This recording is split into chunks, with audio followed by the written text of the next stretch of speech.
Assalamualaikum warahmatullahi wabarakatuh. Perkenalkan saya Bayu Aryani dengan NIM 18620505122. Salah satu mahasiswa dari Universitas Pancasakti Bekasi, kelas NR3, Prodi PG PAUD. Video ini saya buat untuk memenuhi tugas UAS mata kuliah Metode Perkembangan Moral dan Agama dengan dosen pengampu Bunda Dokteranda Rizawati MSI. Tema yang akan saya bawa hari ini adalah keterampilan untuk membangun hubungan yang positif dengan anak sebagai upaya pengembangan kompetensi moral dan agama untuk anak usia dini. Perkembangan moral dan nilai-nilai agama pada diri anak usia dini dapat diarahkan pada pengenalan kehidupan pribadi anak dalam kaitannya dengan orang lain. Misalnya, mengenalkan dan menghargai perbedaan di lingkungan tempat anak hidup, mengenalkan peran gender dengan orang lain, serta mengembangkan kesadaran anak akan hak dan tanggung jawabnya. Perkembangan merupakan suatu proses di mana perkembangan terdahulu akan menjadi dasar perkembangan selanjutnya. Berdasarkan teori perkembangan anak, diyakini bahwa setiap anak lahir dengan lebih dari satu bakat. Sugiono 2010. Sejalan dengan pendapat Santoso 2010, hasil dari belajar tidak hanya dipengaruhi oleh pendidik saja. Faktor peserta didik juga mempengaruhi hasil dari belajar. Perubahan yang terus-menerus terjadi dalam diri individu yang tidak ditentukan oleh keturunan, tetapi lebih banyak ditentukan oleh faktor-faktor dari luar. Anak adalah penerus generasi keluarga dan bangsa.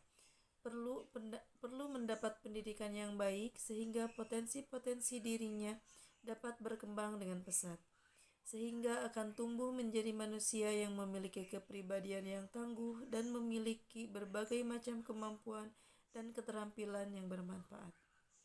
Oleh karena itu, penting bagi keluarga, lembaga-lembaga pendidikan berperan dan bertanggung jawab dalam memberikan berbagai macam stimulasi dan bimbingan yang tepat, sehingga akan tercipta generasi penerus yang tangguh. Keterampilan untuk membangun hubungan yang positif dengan anak sebagai upaya pengembangan potensi moral dan agama ditanamkan melalui pembiasaan. Salah satu perilaku yang ditanamkan adalah berdoa sebelum dan setelah melakukan kegiatan sehari-hari. Berdoa sebelum makan, setelah makan, dan doa-doa lain yang disertakan artinya, sehingga anak hafal apa yang diucapkan dan tahu maksud ucapannya.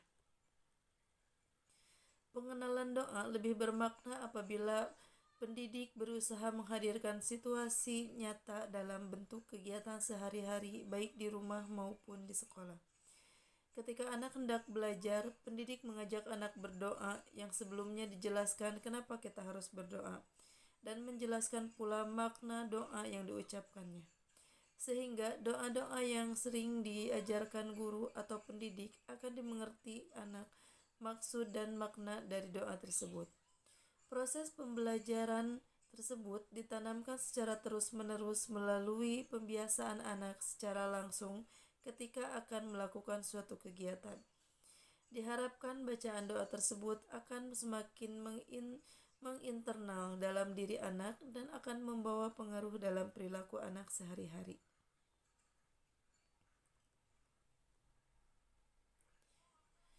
Belajar dilakukan sambil bermain. Belajar melalui bermain dapat memberi kesempatan bagi anak untuk bereksplorasi, menemukan, mengekspresikan perasaan, berkreasi, dan belajar secara menyenangkan. Bermain juga dapat membantu anak mengenal dirinya sendiri, dengan siapa ia hidup, dan di lingkungan mana ia hidup. Bermain merupakan sarana belajar muncul dari dalam diri anak, bebas dan terbebas dari aturan yang mengikat. Aktivitas nyata berfokus pada proses daripada hasil, harus didominasi oleh pemain, serta melibatkan peran aktif dari pemain. Pemain yang dimaksud di sini adalah anak-anak tersebut.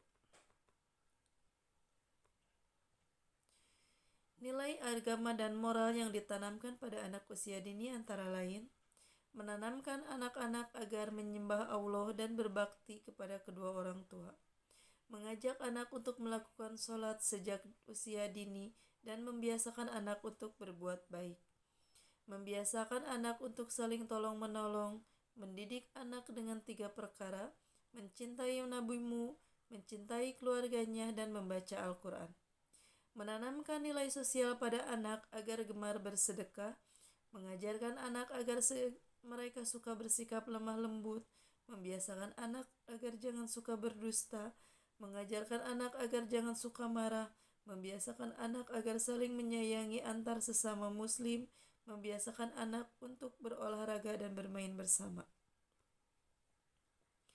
Untuk mengukur keberhasilan pendidikan karakter adalah dengan melihat sejauh mana aksi dan perbuatan seseorang dalam melahirkan dan mendatangkan manfaat bagi dirinya dan juga bagi orang lain. Sekian pemaparan dari saya, semoga bermanfaat untuk saya pribadi dan untuk yang melihat video ini. Wassalamualaikum warahmatullahi wabarakatuh.